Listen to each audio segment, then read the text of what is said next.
Pernah kebayang nggak gimana rasanya kalau waktu, entitas yang ngatur segalanya itu, tiba-tiba milih kamu? Hari ini kita bakal dalami sebuah cerita tentang seorang anak yang terlupakan, yang nasibnya ternyata terikat sama dewa waktu itu sendiri. Yuk, kita mulai. Jadi, ceritanya dimulai di sebuah dunia yang, ya, udah modern banget lah. Dunia yang udah lupa sama yang namanya dewa-dewi. Tapi diam-diam, takdir justru milih seorang anak yang terlupakan, yang bakal jadi pusat dari sebuah permainan kosmik yang luar biasa besar. Kenalin, namanya Raka.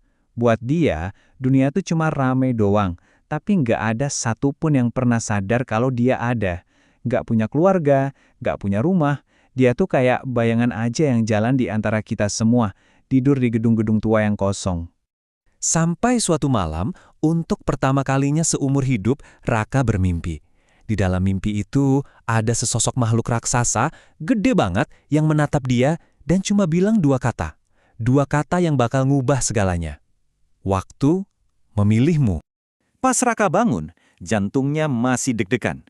Mimpi tadi kerasa nyata banget. Dan, di sebelahnya, ada benda yang nggak mungkin ada di situ.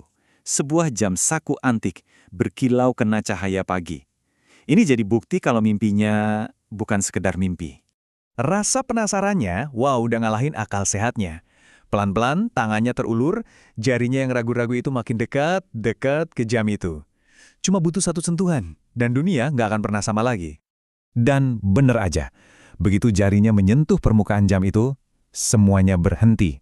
Bukan cuma sepi, tapi bener-bener beku. Orang-orang di jalan jadi kayak patung, suara kota hilang, bahkan angin pun berhenti berhembus. Untuk pertama kalinya, Raka jadi pusat dari alam semesta yang hening.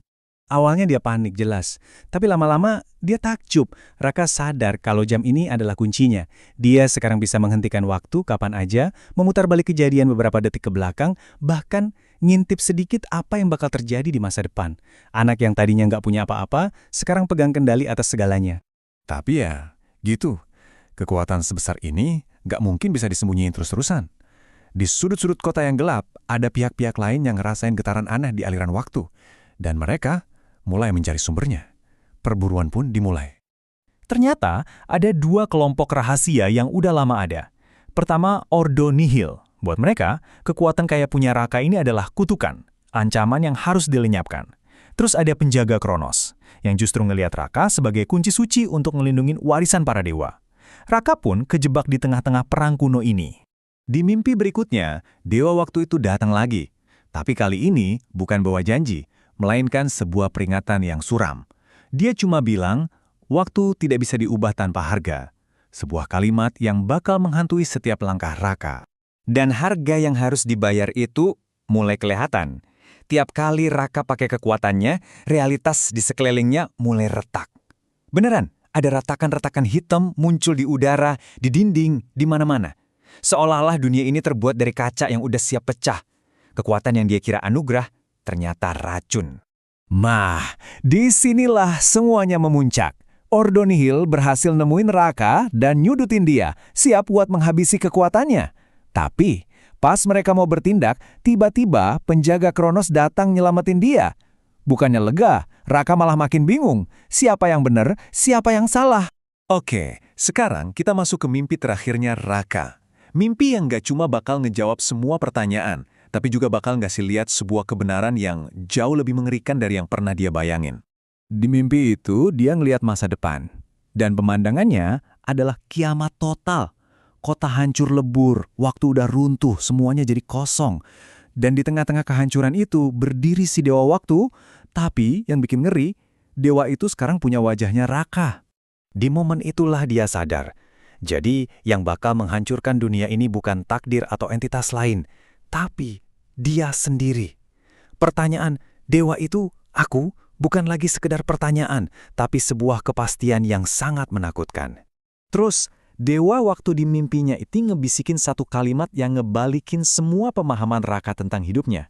Kau bukan dipilih, kau diciptakan. Ternyata, Raka bukan penerima anugerah. Dia adalah sebuah wadah yang sengaja dirancang. Jadi ini dia kebenarannya. Dewa waktu itu sebenarnya cuma kesadaran kosmik, nggak punya wujud. Supaya bisa ada di dunia, dia nggak milih orang, tapi justru menciptakan wadahnya sendiri. Dan Raka, seluruh hidupnya yang sepi dan terlupakan itu, ternyata hanyalah sebuah proses persiapan agar dia siap jadi wadah yang sempurna. Nah, sekarang Raka tahu semuanya. Pilihannya cuma dua, dihancurkan atau jadi monster penghancur dunia. Dua-duanya pilihan yang buruk banget kan? Tapi Raka, anak yang tadinya nggak pernah punya pilihan apa-apa, sekarang memutuskan buat bikin jalannya sendiri. Pilihan ketiga. Dia ngambil keputusan yang paling gila, paling radikal.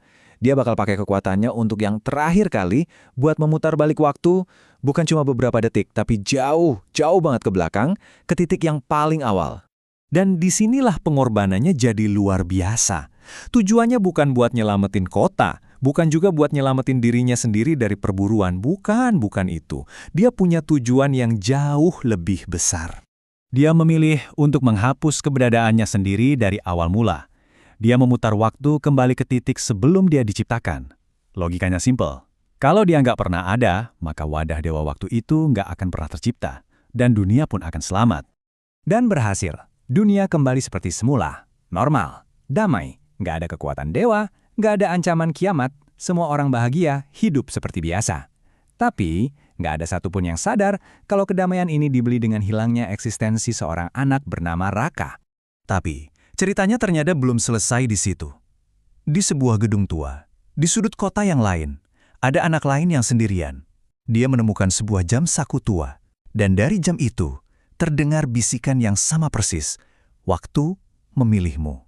Seolah-olah siklus ini memang nggak bisa dihentikan. Nah, cerita ini ninggalin kita dengan satu pertanyaan yang dalam banget. Coba bayangin, kamu ada di posisi Raka, megang jam itu, dan tahu semua kebenarannya. Kamu bakal milih yang mana? Tetap jadi manusia dengan segala keterbatasannya, atau jadi dewa yang abadi tapi sendirian? Coba deh direnungkan.